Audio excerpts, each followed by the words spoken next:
retrouve pour la ronde 6 du tournoi de Danang, l'avant-dernière ronde. C'est ultra chaud. Je suis rendue à 2,5 points sur 5. Je fais un mode ralenti.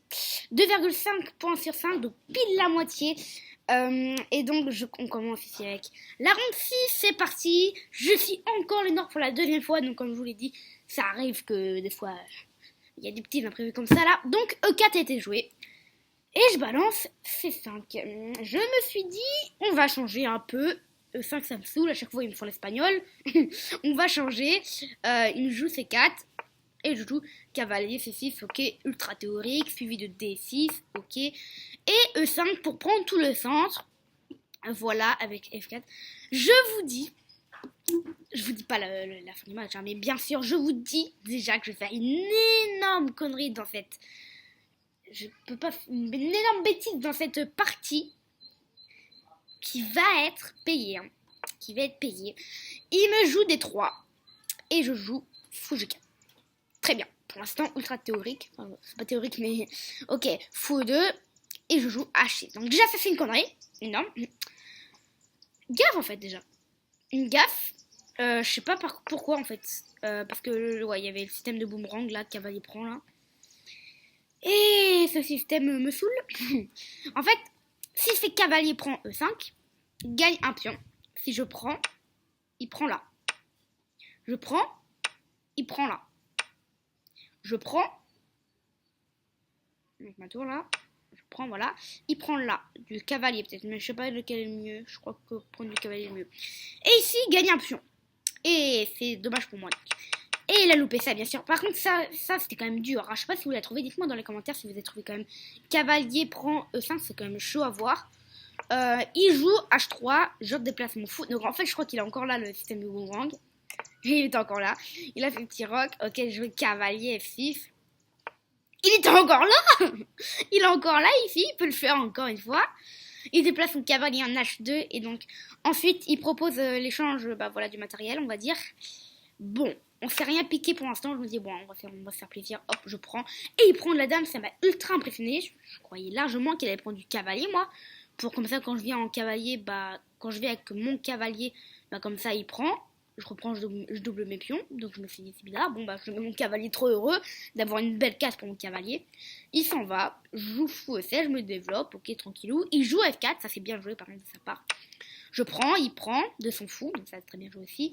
Et je joue A6. J'interdis son cavalier de venir en B5. Je savais pas pourquoi c'est ultra dangereux, mais je me suis dit, il veut échanger quand même le cavalier. Il voudra échanger le cavalier. Et donc, et en même temps, s'il joue madame, après, il y a les fourchettes. Donc, c'est ultra dangereux. On va sécuriser tout ça avec A6, tranquillou. Il bouge son cavalier, je rebouge le mien, parce qu'en fait, je veux pas qu'il échange le cavalier, et donc moi, je reviens, quitte... Ah ouais, en fait, j'aurais dû échanger, en fait, hein, tout simplement. Parce que quitte... Je me suis dit, quitte à avoir une belle case, je veux pourtant rester un œil dessus. Comme ça, dès qu'il s'en va avec son cavalier, par exemple ici, ce qu'il a même joué, et je reviens en D4. Et comme ça, là, match nul, moi, ça m'irait, je crois. Je sais pas s'il aurait voulu faire match nul. Mais après, il a joué fou 3 et je me suis dit, ah ouais, bien joué, bon. Je jouais dame B6 pour peut-être, déjà, s'il prend, je reprends. Et s'il y a je sais pas moi, il peut pas mettre de pion, mais si il y a par exemple un échange favorable, donc il n'y a pas d'échange favorable là, mais par exemple, si je mets une pièce ici, il prend, et là, je peux reprendre sur échec. Et après, par exemple, s'il y a une tour ou une dame ici, là, je pourrais reprendre. Et voilà, quoi, ça sera bien. Ok, il joue B3, grand roc, prise. Et dire que ici, on a déjà fait plus de la moitié de la partie. Quand je dis plus de la moitié, c'est peut-être la moitié, on va dire. La moitié, on a fait la moitié de la partie.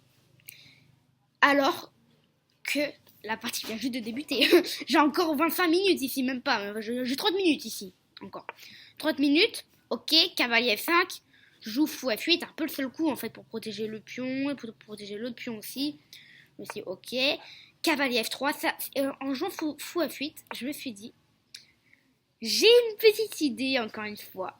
Je me suis dit, je joue fou F8. Et si il vient avec son cavalier en F3, il y a une petite surprise pour lui. Et donc, ce que j'ai fait, ok, fou F8. Et si la barre est à +2, Et quand il bouge son cavalier, elle est à +1. Je joue G6. Et quand il prend, elle est presque à égalité. Et mon idée, c'était fou G7. Et en fait, mon idée, c'était comment il protège ce cavalier. Comment? Je me suis dit, mais c'est incroyable. Il ne peut pas protéger une seule fois ce cavalier. Ah, ma feuille de partie est tombée. Attendez, 2 secondes, je reviens. Ok, c'est bon, j'ai ramassé ma feuille de partie. Mais bref, ce que je voulais vous dire, c'est que comment il fait pour protéger ce cavalier. Donc lui, dans la partie, il a joué Dame D2. Ok, je me suis dit, bon, ok. Mais je me suis dit, mince. Pour ce coup-là, il a très bien joué. Parce que mon idée avant, je me suis dit, s'il joue Dame C2, j'ai un petit truc pour lui, c'est cavalier prend E4. Qui peut être ouf parce qu'on donne un cavalier en main, mais après on le récupère direct. Prise, échec, le roi il bouge, et après on peut balancer un petit, tour D7. Et là tout va bien. Nickel. Sauf que, il a pas du tout joué ça. Non, il m'a fait super peur.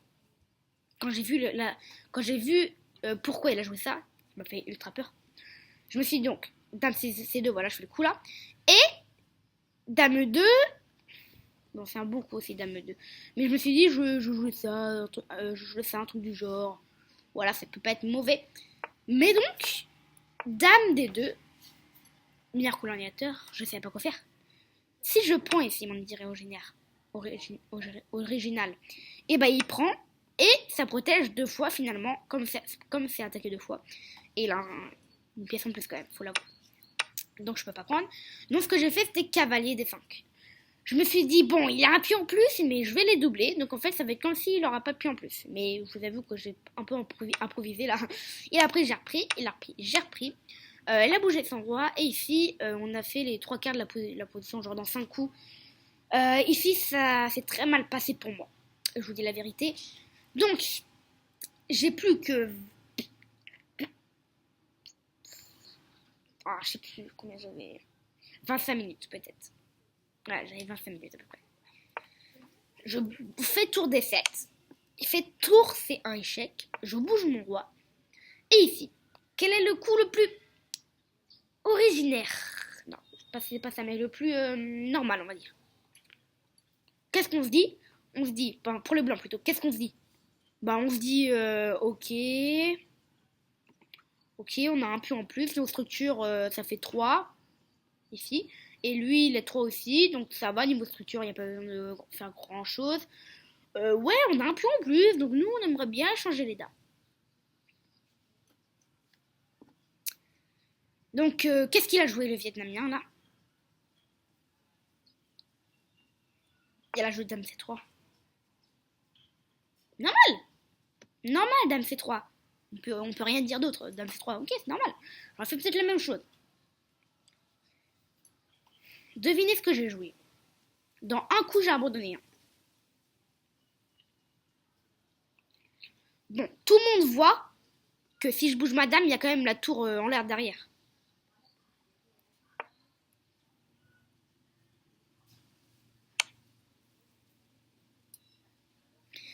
Mais c'est pas possible! Mais non, je vois même pas une tour qui est en l'air en un coup! En fait, je me suis dit, mais non, si je change, ça va être trop nul. Donc, je vais jouer Dame E3 en me disant, ouais, je suis un homme, vas-y, je veux pas échanger. Je veux pas échanger, moi. Voilà, j'attaque un peu tout. Et je suis un homme, je suis un homme. Je suis une femme, je suis une femme. Non, mais. Oh là là là là, n'importe quoi, n'importe quoi, n'importe quoi. Oh là là là là là là. Ouais. Ouais, tout en un coup, ouais. Pff, ça fait mal, hein, quand même. Ronde 6, quand même, c'est l'avant-dernière. Et je fais une bêtise pareille. J'avais plus que peut-être 20 minutes, donc j'aurais pu réfléchir large plus en plus. Donc je suis quand même un peu déçue là pour ça. Et je me suis dit, en plus... Non, non. Je vais vous dire une bêtise. Donc voilà, très déçue quand même. Très très très très déçue. Je me suis dit en plus, si je bouge ici, il peut pas prendre parce que y a mon pion, du genre, qui est là. Et s'il prend, bah je reprends et tout du genre. Mais non. Je me suis tout simplement dit qu'il y avait un pion ici, en gros, je crois. Je crois que je me suis dit ça, je m'en souviens plus très bien. Ouais, je m'en souviens plus très bien. Mais non, c'est une tourne. Hein. Ah là là là là, ça fait très mal. Donc ici, j'ai abandonné malheureusement à la ronde 6 du tournoi de Da Nang. Donc, pardon. Pardon à tous ceux-là, parce que ça fait donc 3,5 sur 6, c'est dur de rattraper.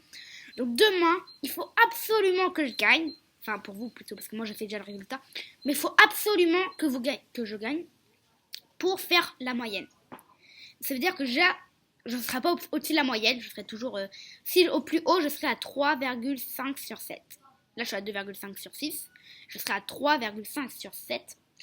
Si je gagne celle de demain, enfin, moi je sais le résultat encore une fois, hein, mais vous le savez pas, donc je vous le dis pas. Et donc, comme toujours, on se revoit demain pour la ronde 7 du tournoi de Da Nang. Ciao!